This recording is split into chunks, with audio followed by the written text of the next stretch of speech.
Mathieu Béliard, né le 15 avril 1984 à Boston, aux États-Unis, est un journaliste et animateur franco-américain qui a marqué l'industrie médiatique française par sa voix grave et son style de présentation percutant. Fils d'un père français et d'une mère éthiopienne, il a grandi dans un environnement multiculturel, imprégné à la fois du raffinement parisien et de la profondeur de son héritage africain. Sa vie a été un voyage émotionnel, de ses débuts chez WeFM à ses années d'animation de grandes émissions sur RMC, Europe 1 et France Info. Cependant, derrière les paillettes de sa carrière, Mathieu Béliard porte en lui une profonde tristesse, des secrets cachés et des rêves inassouvis. Sa plus grande tristesse, comme il l'a confié lors d'un rare moment avec France Info en 2024, n'était pas seulement ses échecs professionnels, mais aussi le sentiment d'être pris au piège entre les attentes du public et ses aspirations personnelles. Il rêvait de devenir rocker et de monter sur la scène de La Cigale avec le groupe Dynamo Code. Mais la vie l'a poussé à emprunter une autre voie, où il a dû cacher ses blessures pour conserver l'image d'un journaliste parfait. La plus grande tristesse de Mathieu Béliard résidait dans le sentiment d'être coincé entre deux mondes, le monde artistique dont il rêvait et le monde brutal des médias qu'il avait choisi. Depuis son enfance, il était fasciné par le rock, rêvant de devenir une star de la scène, interprétant des chansons qu'il composait lui-même et inspirantes à chaque mélodie. Il confiait à l'équipée sauvage d'Europe, un en 2020 qu'enfant. Il rêvait de devenir rocker, et Dynamo Code était une tentative de concrétiser ce rêve. Il a sorti 2 albums avec le groupe, un album électronique en 2011 et un album acoustique en 2013, totalisant une vingtaine de chansons, dont une reprise de la chanson de Prévert de Serge Gainsbourg. L'un de ses plus grands moments de fierté fut de se produire à La Cigale, une prestigieuse salle parisienne. Mais le rêve ne put se poursuivre. La pression du monde des médias, où il devait travailler du petit matin jusqu'à tard le soir, combinée à l'instabilité du monde musical, le força à abandonner cette passion. Il raconta un jour que certaines nuits, lorsqu'il revenait du studio d'enregistrement, assis seul dans son petit appartement parisien, à contempler des manuscrits inachevés, il ressentait une tristesse indescriptible. Cette tristesse était aggravée par la prise de conscience qu'il avait sacrifié une part de lui-même pour répondre aux attentes de son public et de ses collègues. De plus, la mort de sa mère en 2020, un événement dont il parlait rarement en public, laissa en lui un vide incommensurable. Sa mère, une Éthiopienne forte qui l'inspirait par sa persévérance et sa compassion, fut une source majeure de motivation dans sa vie. Son décès, sur fond de pandémie et de bouleversements dans sa carrière, le plongea dans une profonde dépression qu'il dissimulait toujours derrière un sourire à l'antenne. La carrière de Mathieu Béliard est une histoire de lutte constante, ponctuée de succès éclatants et d'échecs cuisants.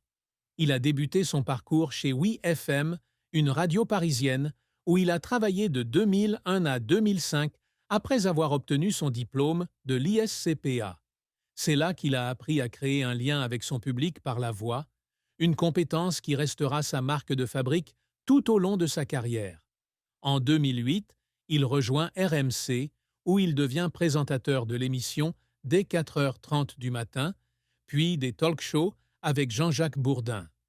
Durant ses 10 années à RMC, il s'est forgé une réputation de journaliste perspicace, capable d'aborder des sujets complexes, de la politique à la société, avec calme et intelligence. Son arrivée sur Europe 1 en 2018 marque un tournant majeur. Il est alors nommé animateur du Grand Journal du Soir de 17h à 20h, un créneau horaire clé où il encourage le public à participer à des débats en direct. Le succès de l'émission lui a valu d'être promu à la matinale d'Europe 1 de 2019 à 2021 en remplacement de Nikos Aliagas. Ce rôle a marqué l'apogée de sa carrière. Il est devenu l'une des voix les plus connues de la radio française, avec des millions d'auditeurs chaque matin.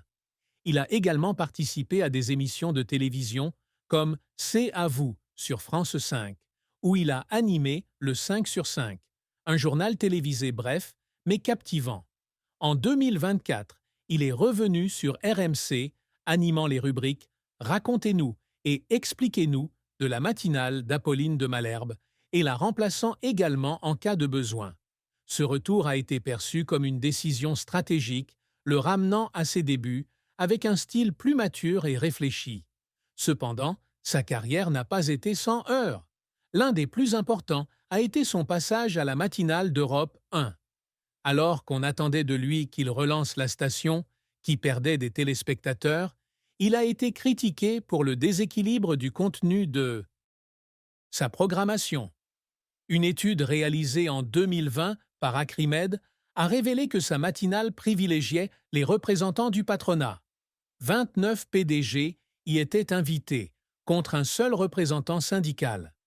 Cela a suscité des critiques quant à son manque de reconnaissance, et il s'est senti blessé lorsque ses efforts n'étaient pas reconnus. Il a un jour confié qu'il y avait des jours où, après avoir quitté le studio, il rentrait chez lui en voiture et fondait en larmes, impuissant face à la pression du public et du conseil d'administration. Un autre revers a été son départ d'Europe en 2021, après un mois tumultueux de grève du personnel contre l'intervention de Vincent Bolloré, principal actionnaire de la chaîne. Bien qu'on lui ait proposé un autre poste, il a choisi de partir, estimant qu'il n'était plus adapté à la nouvelle orientation d'Europe 1. Ce moment, bien qu'il ne l'ait jamais avoué publiquement, a été un choc immense, le forçant à affronter la peur d'être oublié dans le monde des médias. Les efforts déployés pour surmonter ces difficultés, du travail acharné à l'apprentissage de la critique, ont fait de lui un journaliste résilient, mais l'ont aussi fait pleurer en silence à de nombreuses reprises.